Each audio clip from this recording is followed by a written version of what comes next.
¿Sirve de algo el que se hayan pospuesto los aranceles por un mes en la relación México-Estados Unidos? Bueno, sí sirve coyunturalmente por las presiones económicas y en parte inflacionarias. Un indicador evidente es la paridad cambiaria y lo que esto iba a implicar. Por lo tanto, en términos coyunturales y con un pragmatismo político, creo que sí es benéfico. Esperaba un mayor impacto en el tipo de cambio del peso frente al dólar. Parece que la variación no fue tan intensa como se esperaba, ¿no? Sí, yo creo que fue lo normal, sobre todo por la incertidumbre generada y porque hay que recordar que es día festivo. Tengo entendido que los bancos no funcionaron hoy, incluso creo que también la bolsa tampoco no funcionó y por lo tanto creo que es una situación que ya se esperaba. Lo que sí vimos eran en algunas demoras, en algunos cruces fronterizos, sobre todo Laredo, que es uno de los principales cruces fronterizos del sector exportador-importador. Creo que esos fueron de los principales efectos que pudimos apreciar. En ese sentido, ¿están más sometidos a las consecuencias los estados del norte del país que el resto de la República? Eh, per- Perdón. Desde el punto de vista de lo que representa la dinámica fronteriza, particularmente, sobre todo por la actividad de la industria maquiladora y lo que ello representa en términos de cadenas de valor, creo que sí. Y sobre todo que hay que recordar que hay tres cruces fronterizos que son relevantes en la frontera México-Estados Unidos y que afectan la dinámica del estado de Texas, un estado política y económica muy importante que es republicano y creo que yo considero que no lo están considerando como parte de una estrategia política y económica, sobre todo porque las afectaciones se darían especialmente en ese estado que prácticamente es cerca de una tercera parte del comercio de América del Norte se genera con ese estado, de esas dimensiones.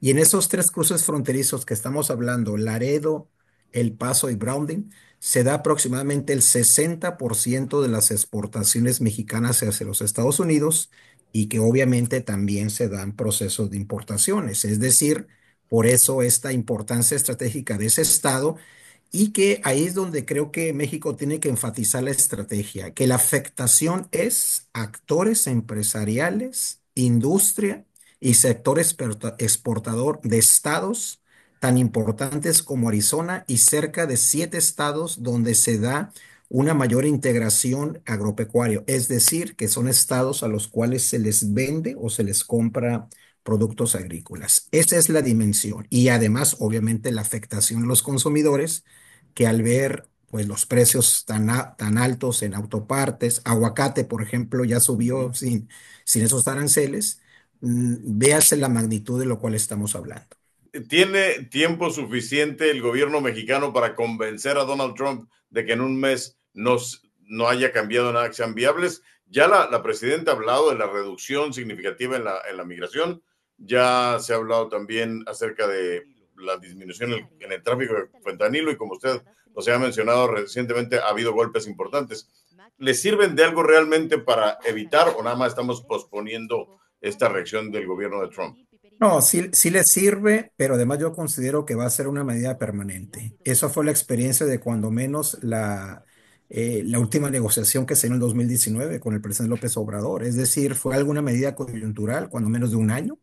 Y lo que vimos posteriormente fue un aumento de los cruces fronterizos, sobre todo de personas en situación de movilidad. Y y este año pasado lo que pudimos apreciar es que pues una disminución sustancial, pero esta migración en parte se debe a la contención migratoria, pero se debe en gran medida a los diferentes programas de inmigración promovidos por el gobierno de Biden, que ahora la mayor parte de esos se van a suspender.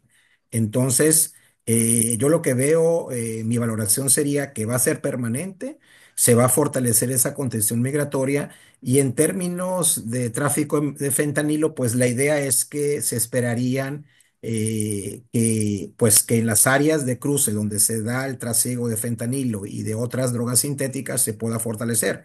Ahora bien, el tema estructural es que al parecer cerca del 60% de las drogas sintéticas y fentanilo se da por los cruces fronterizos, ¿eh?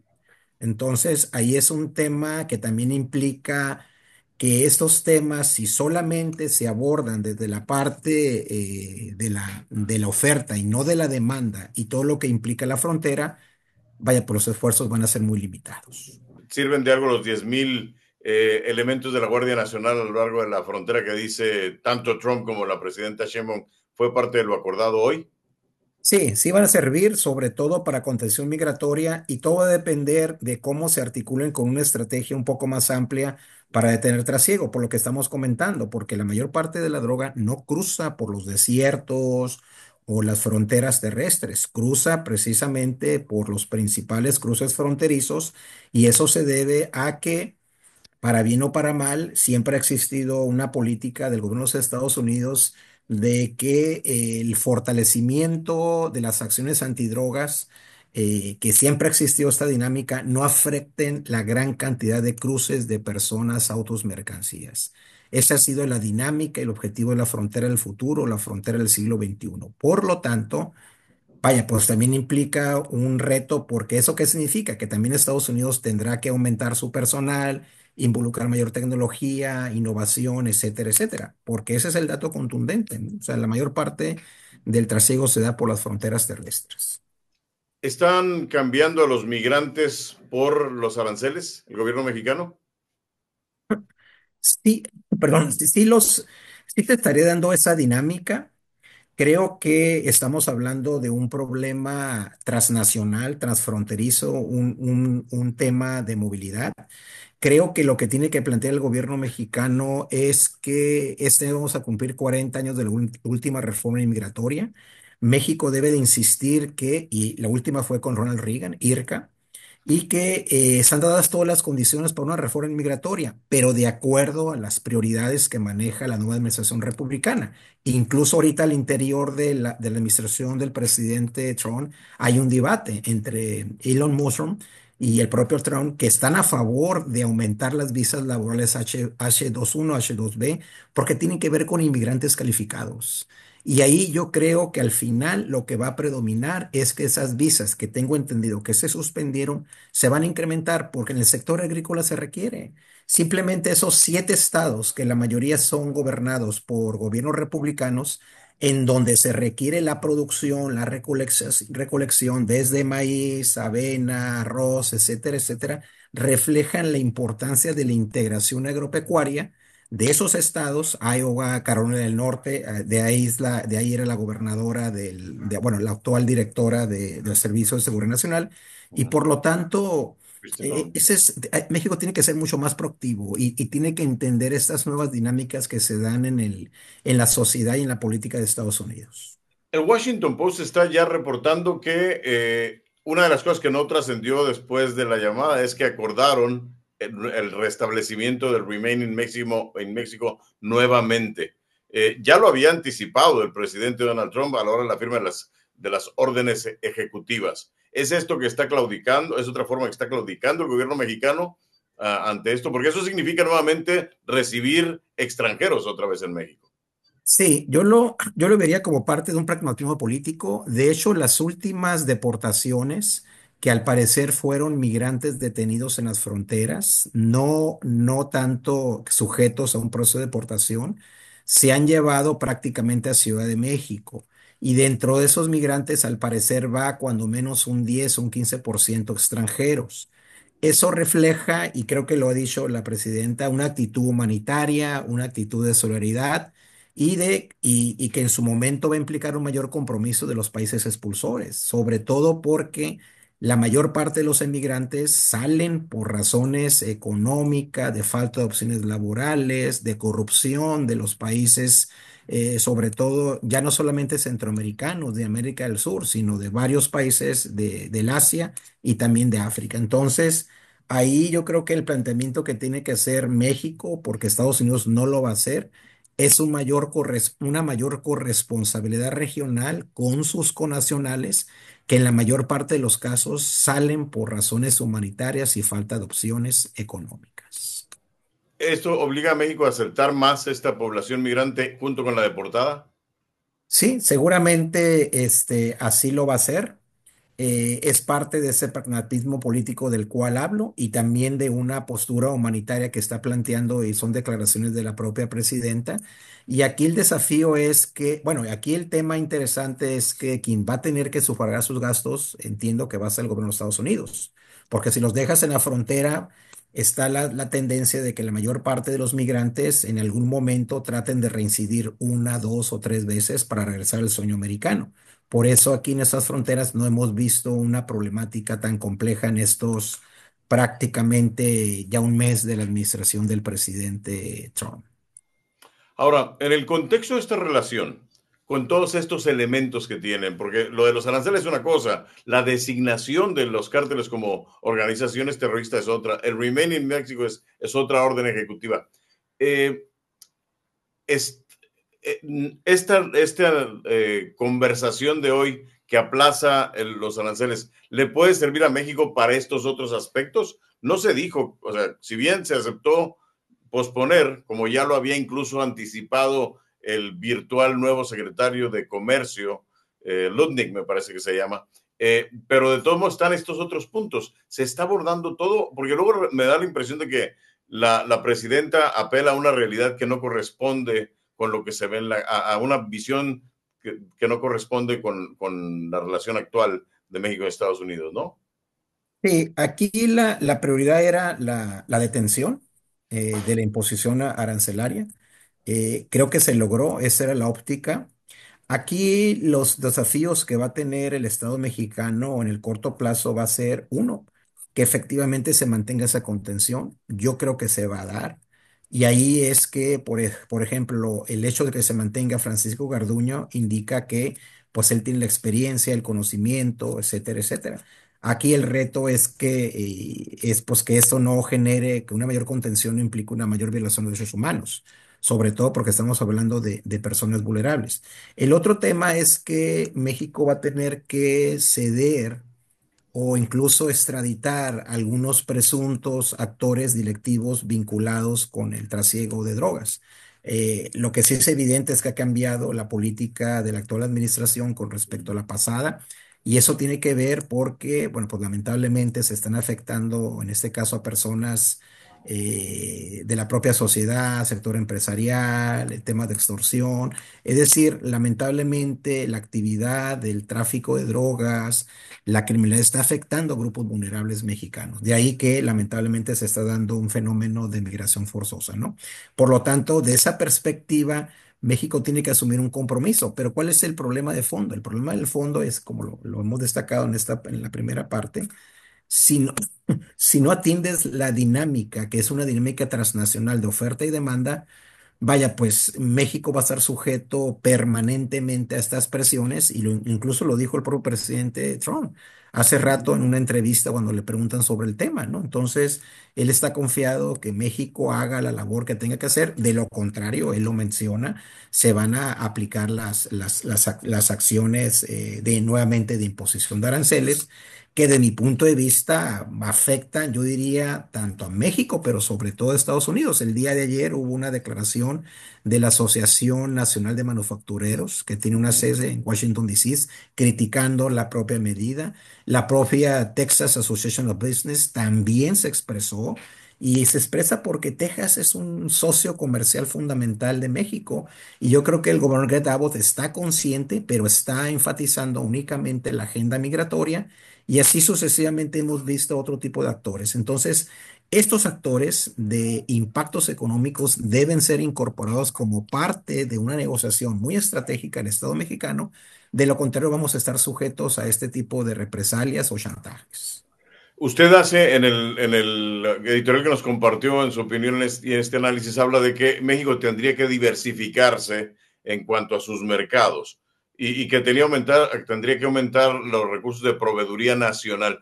Esos son puntos que ya mencionaba, creo que usted también, durante la primera administración de Trump, ¿no? ¿Qué ha impedido que el gobierno, que los empresarios mexicanos se actualicen? Porque si antes hablábamos del 80, hoy estamos entre 83 y 84% de exportaciones, seguimos dependiendo del mercado estadounidense. ¿No hemos Sí, hecho nada, no han hecho nada los empresarios mexicanos en ese sentido?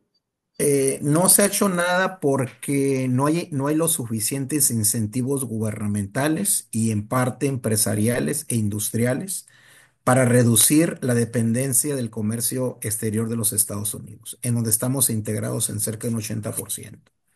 Por eso es fundamental que México en el corto plazo, como lo han hecho otros países en vías de desarrollo, fortalezca una agenda de economía social solidaria porque esta agenda de economía social solidaria tiene que ver, y lo ha hecho Costa Rica, por ejemplo, de manera excelente, implica que fortalezcas tus cadenas de valor, de producción local, el fomento de agricultura sustentable y producción agroecológica, la búsqueda o canalización de fondos de inversión social, pero sobre todo que estás fortaleciendo un mercado de comercio justo para actores, en este caso, vulnerables. Porque viene un escenario muy interesante no solamente para México, sino para los principales países donde se da esta migración. Y eso ya lo habíamos identificado desde el año pasado, que en la medida en que se fortalezca la contención migratoria mexicana y de Estados Unidos, cada vez más va a ser más difícil y complejo que los migrantes puedan llegar hacia los Estados Unidos. La movilidad que vimos de cerca de 8 millones de detenciones en el gobierno del presidente Biden refleja que esa movilidad ya no va a existir. Gran parte de esa movilidad se debió a la diversidad de programas que planteó la administración pasada, con un enfoque desde su punto de vista de promover una inmigración ordenada, humana y segura.